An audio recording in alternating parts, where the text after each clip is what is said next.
maro ny olona rava amin'ny fiainany, tokatrano, rava ny fidiram-bola, rava ny fahasalamana. Fa ao anatin'ity paska ity paska fananganana ho anao. Zay indray no zaraintsika ao anatin'ity vidéo ity aiza miala ary manasanao hanaraka an'izany hatramin'ny farany ao aorian'ny générique.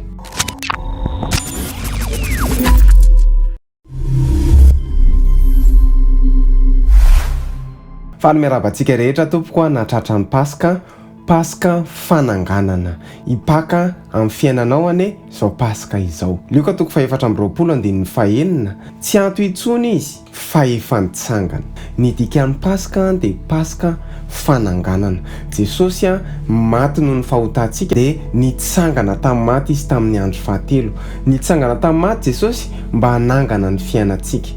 Inona ary ny tokony ataontsika mba hahatonga ny fiainantsika hitsangana? Hoy ny Romanina toko 9:12 hoe ary raha ny fanahy izay nanangana an'i Jesosy tamin'ny maty no mitoetra ao anatinareo, dia izay nanangana ny Kristy Jesosy tamin'ny maty no hamelona ny tenanareo izay mety maty amin'ny fanahiny, izay mitoetra ao anatinareo. Ny fanahy no manangana, ary raha ilay fanahy izay nanangana an'i Jesosy tamin'ny maty izany no mitoetra ao anatintsika dia hanangana ny fiainantsika izany. Izany hoe mifamatotra ny fitsanganan'i Jesosy tamin'ny maty ny fitsanganan'ny fiainantsika. Izany hoe ny fanahin'ny fananganana. Hitantsika tsara ny lalany azo fijaliana fa Kristy dia nipotipotehana, nitorotoroana ary tsy fantatra olombelona mihitsy ny azy fa nefa nitsangana. Ary ny Andriamanitra hivavahantsika dia Andriamanitra ny fananganana, tompon'ny fananganana ary loharanon'ny fananganana. Ary io fananganana io fananganana tsy mety ritra. Izany natonga n'Andriamanitra nanangana an Jesosy. Noho izany aiza miala amin'ny mandrakizay. Ny Andriamanitra hivavahantsika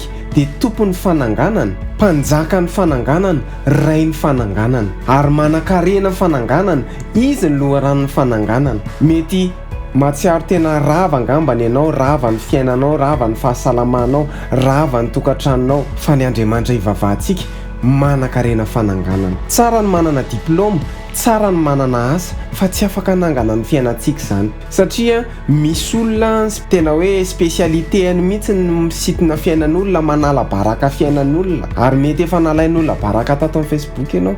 Fa ny Andriamanitra hivavahantsika dia Andriamanitra manan-karena fananganana. Mety rava ny fandraranao ary ny asan'olona mantsy ny valeur, ny ary efa tsisy asan'olona dia tsisy valeur, very valeur eo amin'ny fianakaviana, eo amin'ny ankonana. Fa androany ny Andriamanitra hivavahantsika anangana ny fiainanao. Hivavaka tsika to. Mankasitraka anao zay Andriamanitra fa tianay ianao ary fitiavana faratapiny zay nitiavanao anay, zay nanoloranao ny ainao, maty ho anay ary nitsangana ianao. Satria tianay ianao dia anangana anay, anarina anay ary manana fiainana vaovao ho anay. Amin'ny anaran'i Jesosy nanaovanay izany vavaka izany. Amen. Raha nafinaritra anao ny vidéo dia aza misalasala, milike sy micommente sy mipartage. Dia raha mbola tsy abonné ny Pejy ianao dia manasa anao izay hisabonina amin'ny Pejy dia manome fotoana antsika amin'ny herin'ny toy izao indray veloma tompoko.